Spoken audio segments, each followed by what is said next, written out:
Hello, everybody, and welcome back to another episode of the GGB podcast. As always, I'm your host, Jess Marquez, and our guest today is Mark Wayman, an executive recruiter known as the Godfather of Las Vegas, to talk about recruiting at the highest levels in gaming, best practices from both candidates and companies, and the state of the job market in 2026. Today's GGB podcast is sponsored by Coin. Built for how guests move, Coin keeps payments in the background, so the experience stays front and center. Learn more at coinpayments.com. I've been following you for a long time. I'm sure people around the industry know you well. You are one of the premier gaming recruiters in the industry. You've been around for a long time. Your pseudonym or your alter ego is the Godfather of Las Vegas, which I think you do a very good job of branding. I think anybody who doesn't follow Mark on social media is missing out. I think he's one of the better follows in our industry. But we're going to kind of get into a wide-ranging discussion today about the state of the industry from a job perspective and kind of the ins and outs of recruiting for gaming specifically, because as we all know, this industry is unlike anything else. You're not exactly picking people to run spreadsheets or social media platforms and such like that. I'd like to start kind of with you, with some of your background. So how does one become the Godfather of Las Vegas? I mean, you don't have to go through every resume point line by line, but kind of what led you to the gaming industry to begin with, and kind of how did you rise up your network and your connections to leverage your business? Yeah, so the Reader's Digest abbreviated version, which I have perfected 60 seconds or less. Sure. I was a corporate technology executive. I went to two software companies. The first company went public. CEO got 60 million. I didn't get 60 million. Second time around, I'm employee 11, and we were doing bad guy stuff for casinos, anti-money laundering, slot sheets, black book, that kind of stuff. I got there right before 9/11. After 9/11, InQtel, which is the CIA, invested in the company and said, let's skip the casino stuff and let's do counterterrorism. And so we had the FBI, the CIA, the Secret Service, which is anti-money laundering. We sold that company 3 years later to IBM for a number with many zeros on the end. And the CEO got 25 million, the founder. Yeah. I didn't get 25 million, but I did well enough. I retired. So that was 22 years ago. I retired in 2004.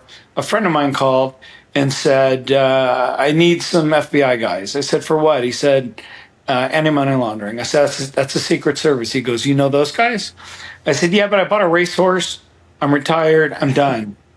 And he said, are you still on the board of Make-A-Wish? I said, I am.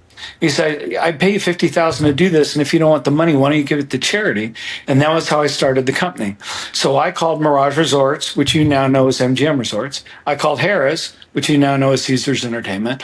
And I said, would you pay me to do this? And I thought it would be a very cool hobby and a way to fund a lot of our charity projects. We're very involved with Make-A-Wish, Nevada SPCA. We're mostly children and animal charities.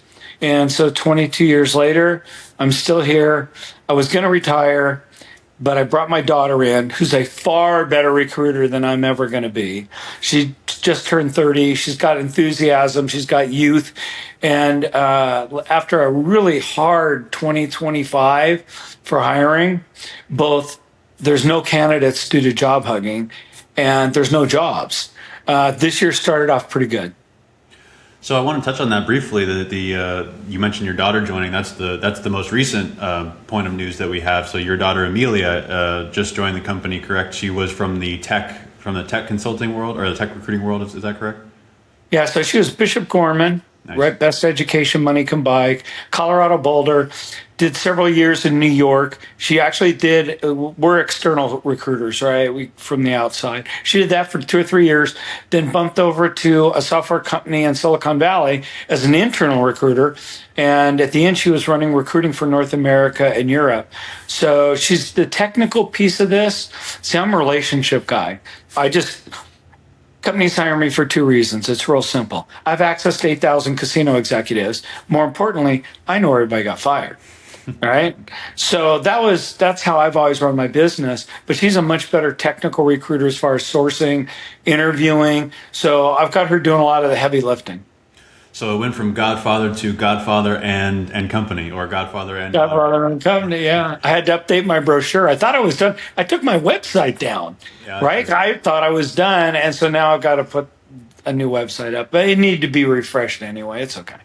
So it sounds like, prior to forming your firm, it kind of was a perfect storm in the sense that you had the kind of tangential casino experience with the AML and that kind of stuff, but you also it seems like you're kind of have a penchant for the industry as well. You mentioned the racehorse and kind of those interests. So was it kind of a dual, like you like doing it plus you had the connections, or was that kind of how it came about? I always loved Vegas. I've been coming here since 1976. I was 17 years old, putting nickels in the machine, trying not to get caught. I ended up marrying the love of my life, who worked for Lefty Rosenthal in 1980 or whatever. She was like 14 years old or 17 years old working for Lefty at the Stardust. I was actually married to the guy that ran the Landmark for Wildcat Morris. So there's a lot of gaming going on. I owned racehorses 20 years, great hobby, terrible investment. I still go. The guy I was with at Gulfstream Park, he owns a string of 40 or 50 horses. Sure. He ran. It's fun to watch and everything. It's a tough game. You can't make much money at that. That's interesting. So if we look at, obviously, since you kind of burst into the scene and everything like that, I think it's interesting the fact that you had non-gaming experience prior to coming into the industry, because you have a very good sense of what makes this industry unique. And so I think one of my biggest questions that I'd have for you is, like, what are some of the nuances that you've learned over the years of recruiting for gaming as opposed to obviously other industries like tech, finance? I mean, I guess what is it about the gaming industry that's so unique and that you kind of need a specific candidate for? Well, I think that what's most unique is this is a machine. Sure. These are some of the smartest people on the planet. So you asked about Hard Rock, Las Vegas, the old Mirage, right? You're competing with Wynn and Venetian and Caesars and MGM. And these guys can almost smell recession in the air. When there's a downturn coming, they're on it 6 months before any other industry gets on it. I mean, they're that good. And they go and they read their daily operating reports. And like Bill Macbeth, who's maybe the best casino president of all time, ran the Cosmo, and before that he was MGM. They just know their numbers. They're really, really good with their spreadsheets and their numbers. So I think that's the biggest nuance. The other thing is there are some areas where you can transition from another industry, but most of the things that you see, for instance, technology and human resources being two good examples, they're very proprietary to the industry. The applications that run from player tracking to CMS to hotel systems, they're very proprietary. It's hard to bring people in. And, we've had 200,000 Californians flood in here since the pandemic, and they all want to come here and they all want their big salaries, right? But their experience doesn't translate very well. So one of the things that I'm interested in is the differences within gaming itself, right? So obviously a casino executive is going to be different from a sports betting executive, from an iGaming executive, racing executive, and so on and so forth. So how do you kind of parse through those differences, like within the industry, and also kind of trying to navigate, like finding the right, like matching the right person to the right job, but also like the nuances of those specific sections within gaming? Because obviously, like I said, somebody that you're going to be placing at IGT versus William Hill is two different people. So kind of how do you balance that? So I stay in my lane. Interesting enough, I placed the original management team for Joe Asher at William Hill US. Sure, yeah. Right? I figured any company I threw out there, you would have some story for it. Yeah, so I'm not a great iGaming person just because my network is not as large as it is on land-based. So Pantasia is really good. They've got 200 recruiters, right? I got me and Amelia. Probably 30 to 40% of my clients are in Asia. Okay. I've also got Star and Crown in Australia. I don't know. Well, and only 25% of my book is California. Okay. Nevada. Sure. 50% of my book's tribal. Sure. Because I don't do a lot of the big guys. Caesars, Penn, MGM. There's a couple of reasons there, and I don't want to call anybody out. Everything from late payments to they take way too long to hire people to I'm a 30% recruiter. This is Louis Vuitton. And I love Timex, and I've got a Timex right here in the drawer. I don't have Timex in the display case. My candidates are the Rolex. They're the best of the best, right? Sure. And so there's a 15, 20% recruiter on every corner. There's a million of them, right? I'm just not that guy. So my lane is the high end. I really start at 200,000 and go up. My average placement's 300 to 400,000 anymore. And there's a space for everybody, but that's kind of my lane. So you brought up another kind of distinction there that's also interesting to me, in the difference between commercial versus tribal. Do you find that, what are some of the nuances for recruiting with those different sectors specifically? Well, so you have publicly traded, right? Yeah. And that's mostly a democracy. And then you have places that were like Steve Wynn back in the day or Sheldon back in the day. Those are monarchies. Yeah. Yeah. You know what I'm saying? Not everybody gets a vote. Sure. One time, there was a guy at Wynn that was terminated. And so I called over to someone and I said, we like him. And they go, we love that guy. He works like a sled dog. I said, how does he get fired? He said, because the only guy gets sideways with one guy, right? Tribal is tribal preference, meaning, the tribe's the owners, right? So they try to bring their own folks up and put them in the good positions, right? And so tribal is, I don't want to mention names. I got to be careful. So you can have a really good tribe, or you can have a very, very bad tribe. And when I say very bad, usually it's because they're trying to micromanage everything. My advice to tribes, and this is worth $1 million, and I'm going to give it to them pro bono, hire somebody that knows what they're doing. Get somebody really good. They will print money, and all we got to worry about is who's a tribe member and who's not, because that affects the size of my check, right? That's true. Seriously. Yes, sir. So get somebody, I have this conversation all the time. Just get somebody who's a super smart casino operator. They'll make you a lot of money and you'll be happy. Don't be getting down into the mechanics of what happens in operations every day. Yeah, you see it, obviously we brought up Hard Rock, but, the Seminoles obviously being a great example of that, where you put good leadership in place and they just take you, wherever you want to go, really.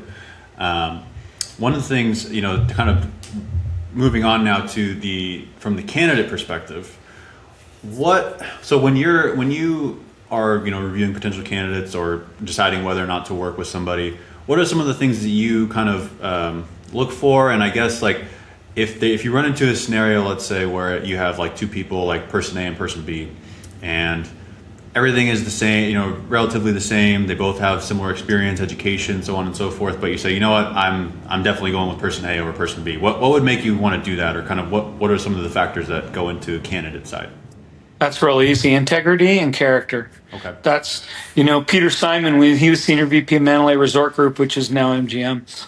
We were out on the balcony at the Foundation Room one night, and he said something that really stuck to me, because my dad had told it to me growing up, and he said, without integrity, nothing else matters.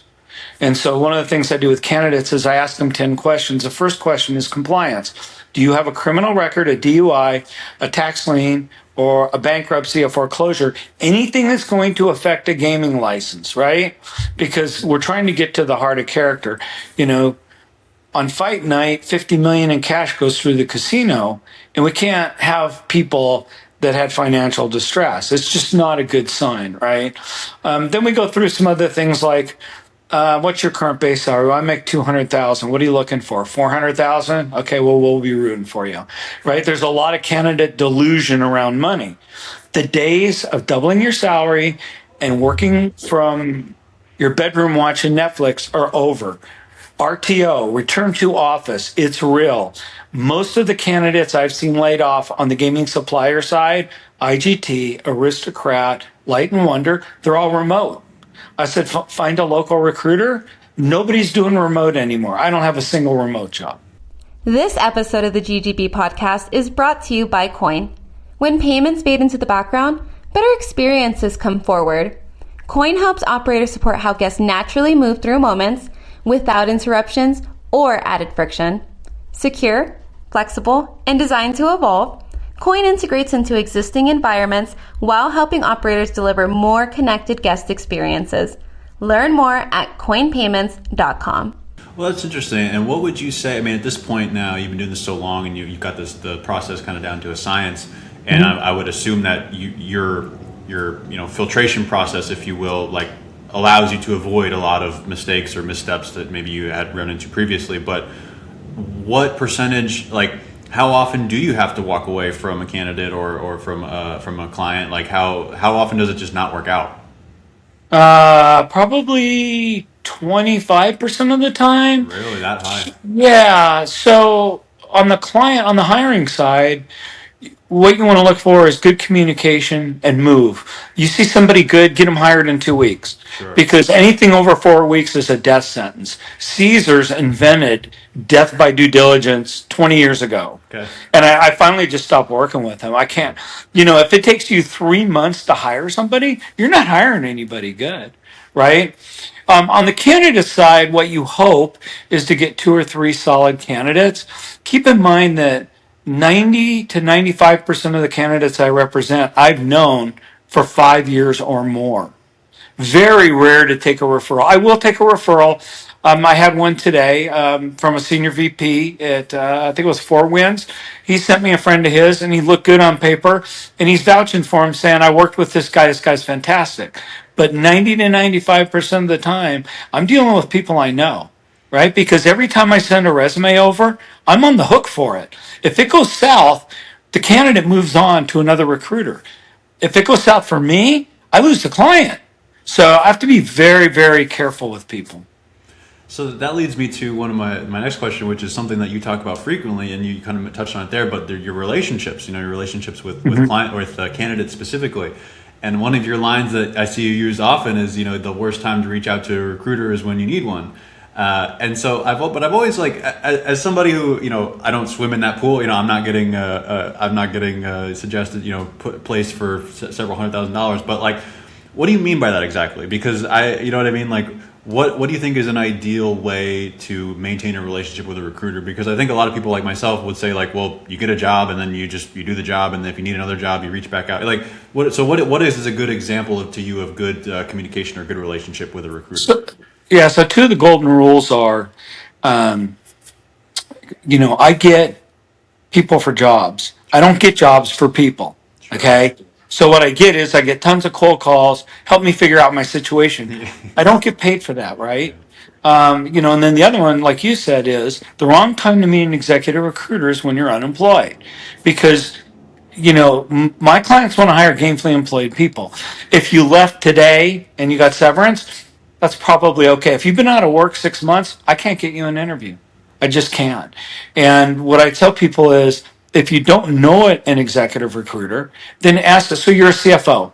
Ask your CFO buddies, who are they working with? Who do they, right? And then have them introduce you to that executive recruiter. Because we rarely take on the high-end recruiters. We rarely take on a new candidate because we can't vouch for them, right? We want to be able to quote scripture and verse to our clients, to our hiring companies. And I can't do that for somebody I don't know and I've never met. No, I get it. It makes total sense. Yeah, and I think it's just one of those difficult things that everyone has to kind of learn how to navigate in their career. And obviously, it's one of those things where you look up and you say, well, how does this person get this job, or how does that happen? And most oftentimes, it's who you know, right, or what kind of relationship you have, or how you can leverage it. Yeah. 85% of jobs come from your network. 10% come from me, and the rest is a lottery. And the 3 things that I've been telling people since 2008, we already went through this once, right? Is, first of all, you need a rainy day fund. You need to have 6 to 12 months of expense. Well, I can't afford this. Stop drinking Starbucks every morning for $10 then. You need to have a backup in case something happens. Second, stay in touch with your professional network. Because if you don't, if you call them once every 5 years to say, I'm unemployed, get me a job, nobody's returning your call, right? Third, make sure you know at least 1 or 2 solid executive recruiters. If you don't know one, ask your friends. But those are kind of the 3 critical things to make sure that you stay gainfully employed. So I want to wrap up the candidate portion of it, and I just have one more question on that part, which is like, so as you've been in the industry now for decades at this point, you've worked closely with some of these real influential people within the industry. Like in terms of the evolution of the industry over that time, what has the candidates, like what constitutes a good candidate in the industry, is that still the same as it was when you started, or is it different in the sense of like, well, today's candidate needs to have X, which maybe wouldn't have applied, back then, or they need to do this now that wasn't the case then, or is it still the same? Like you just need a foundational good person. Yeah, I think it's mostly the same. It's all about culture, right? Okay. So you don't really want to put a Caesars person at Boyd Gaming. It's not a great cultural fit. Sure. You don't want to put an MGM person in Tribal too much. Not good, because they're used to having a phone and they call people when they have trouble. And when you go to Tribal, you are the phone, right? So it's more about cultural than it is, I'm still recruiting for the same roles: slots, tables, marketing, finance, technology, casino presidents. It's all the same roles I was recruiting for 22 years ago. So I wouldn't say that well, you need to know AI. They don't care about AI. You know what I mean? Look, the casino is a money machine. This is not rocket science, right? They invest in slot machines and marketing. The only thing that's secret about a casino is the players list. And every time a casino marketing guy gets canned, he prints off the list and takes it with him. Okay. So, and look, I know numbers are down. International's been rough. People are always going to gamble and they're always going to drink. They're just never going to stop. Too true, and obviously we hope that we hope that that's the case here for some of these people. But so moving now, kind of touching back on the client side or the company side. One of the things that I'm fascinated by is when you work in this capacity for long enough and you are connected to so many people, or so many different various ways. How do you manage? And like at the end of the day, we're talking about people, right? And like you can only do what you can do, and people are going to do what they're going to do, right? Like you could match the perfect candidate to the perfect job, and the next week they could get a DUI and get fired or something like that. You know what I mean? So what I'm curious of is, when you're working with these companies, what are the best things that they can do, to attract the best talent, and like what are some of the biggest things that just turn you away? Yeah. So what? I told you why the companies hire me: access and history, right? I know everybody I know who had drug and alcohol problems, stole from the casino, whatever, right? On the candidate side, the value I bring is I know who the bad employers are. Sure. It's just that Works both simple, ways, right? yeah. So what's a bad employer? It's somebody that has a lot of turnover. Yeah. That's usually your number one flag. It is someone that pays below market rate. So, for instance, I hate to keep calling out MGM, but look, it's a well-run company, it's well-financed, it's well-managed, right? But they pay below market rate. But so it's the IBM of the casino industry. Now, for some people, that's going to be great, right? Then you have, the Wynns and the Venetians of the world that pay way above market rate, and it's great until the day you leave, and then I have to be the bad guy to tell you, you're making 300,000. That job really pays 200, but you want 400. So that's kind of hard. So there's some very good employers, especially over on the tribal side. There are half of them are really good, and the other half are really crazy. Yeah, it just really depends on the tribal council, really. And you could have a great tribal council, and then there's an election in 2 years, and it's a very bad tribal council. And a lot of the top people at the tribal casinos have relationships with the chairman or chairwoman, and if that changes, everybody goes. New captain, new sailors, everybody out. It's interesting, and that's again something that you harp on frequently, is that the biggest companies, once you leave the biggest companies, you're kind of in for a shock when it comes to compensation and stuff like that. And I guess in a way, it's indicative of maybe it's like almost the same as it is for the consumer, right? Where if you look at Las Vegas and you say, well, the strip is getting so expensive, I can't afford to play there anymore, I'm going to go to another casino where I get more value. It's almost the same from the candidate side to a certain degree, right? Where you have this gigantic corporations operating these gigantic operations that if you leave, or if they, they can afford to pay you less or whatever, but if you go to a smaller operation, maybe it's a little bit less glamorous, but you might get a better salary and better compensation and so forth. So it's kind of like just another example of like, what exactly are you looking for, Yeah, well, that's it. One of the questions I ask is why? Sure. Why do you want to make a move? Sure. Right? Some guys are sunsetting 2 or 3 years and they want to go to a really cool, like Palm Springs location. Sure. Yeah. Right? Then you have, maybe it's a manager and he's never going to get, I'll give you a good one. I had the director of hotel for the Mirage back in the day. And I wanted to place him as a VP of hotel at VA House in San Diego. I go, why would you leave? And he goes, because this could be 10 more years before I can get promoted at MGM. Yeah. Good point, right? Yeah. So really your why, and unfortunately the last 12 months, the why is I want way more money. Sure. And well, you're looking into the teeth of the worst hiring market I've seen. This is worse than 2008. So those days are over of, well, I can ask for 40%. Yeah, you could back in the pandemic, right? Because there was nobody wanted to work. I can't believe how many people literally stayed home and said, well, I'm on my wife's health insurance.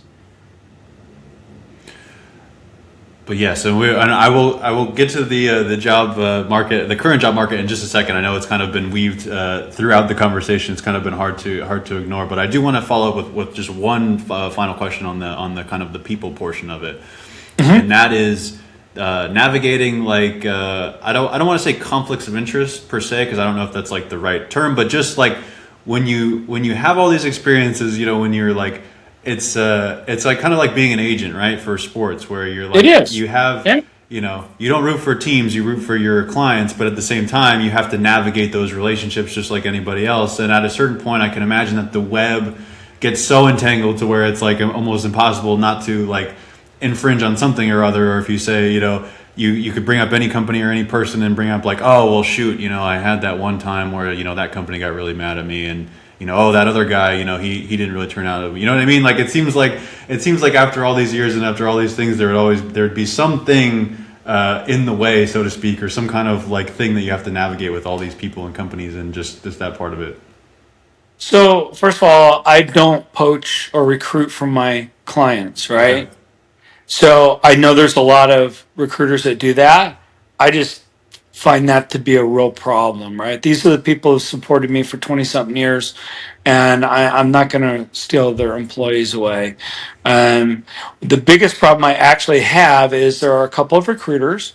One of them sends the clients on Caribbean cruises with their families. The other guy takes the executives out to nightclubs and strip clubs. I'm not that guy. I did work for the CIA and FBI. I'm just not that guy. And in fact, in addition to the fact I'm sober 12 years, that's one of the bigger problems that I actually have is that not everybody, it's not really a level playing field, Sure. but I think I sleep better at night, and all business is not good business. Well, that's certainly true, and so if we pivot now, I mean, it's like I said, we've kind of alluded to it and mentioned it at some point at various points. But the job market in today's economy is tough. I try to get out of my gaming bubble and follow the general market and the general sort of trends. And it's kind of like it's mixed. The market's been up, but it's not exactly. I don't know if anyone's really jumping for joy. The employment reports seem to come out every month, and they're kind of ho hum. But yet, when you go deeper into it and you look at the industry specifically, as you are frequently talking about, the underbelly is not exactly pretty right now.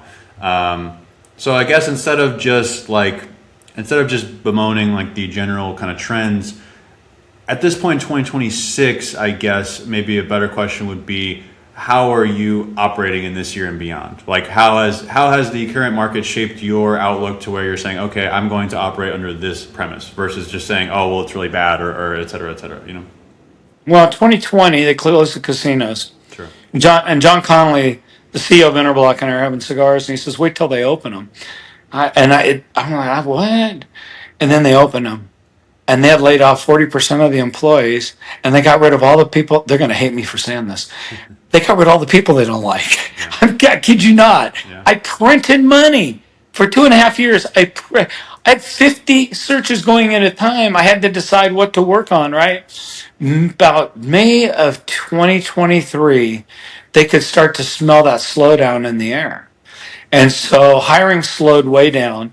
2025 was the worst year I've had since 2008 when the big blow up happened. And it's because when the casinos reopened and there was $7 trillion in free money, when they should have been going bankrupt, they printed money. They killed it. Everybody bought Pampers and milk, right? No, everybody went out to eat and gambled. And so they kept raising the prices. Why? Because they can. And they raised them and raised them and raised. Well, then the problem happened that you've got a casino on every corner in America. You don't have to come here. Why would you want to come here, right? Credit card debt. Yeah, the historic consumer. There's never been a higher amount of credit card debt in the United States, right? And then you couple that with high prices. $2,500 to see Dolly Parton, face value. I'm not talking about ticket scalpers. That's a face value ticket, right? You go out to a restaurant and it can be $250 a cover when it used to be 50 or 60 bucks, right? So that's like the perfect storm, right? And so people, revenues are down, international's down 40%. Um, and and generally speaking, the Winds and the Venetian are killing it because rich people don't care about inflation or tariffs. Okay, they're killing it. The mass markets with stress. That's your mom and pop in your middle America that is really hurt by inflation and high prices, right? And then Spirit Airlines, those guys are gone. The value customer, they're gone. They're gone completely, right? And so that's where we find ourselves now. I don't know what's going to happen. This year's starting off much better than last year. I Okay. don't know if that's because Amelia's hustling or I'm not completely sure. My concern is geopolitical pressures, things like Iran, things like Russia and China, things like our divisiveness over politics, which I don't do, by the way, because it's so bad for business. We have some geopolitical high level things that are probably more important. People don't like to go on vacation and gamble when they're stressed out. And I think that's where we're at right now. So how, generally speaking, how would you compare and contrast this time period that we're in right now to the late, the '06 to '08, or that range? Well, from a hiring perspective, last year was worse. Sure. That's the worst. That's the worst of it. There were just no jobs. Everybody was cutting, right? Everybody's firing, not hiring, kind of a thing.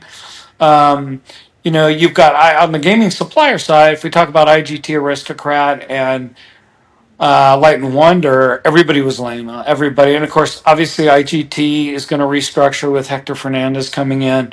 It's a tough time. Most of the people I saw get cut were all remote. Most of the people I saw get cut were way overpaid, and that's great until the day you leave because Aruze and AGS and Interblock and these guys, they're in that next tier. They're great companies, but they're not going to pay $400,000 for a VP.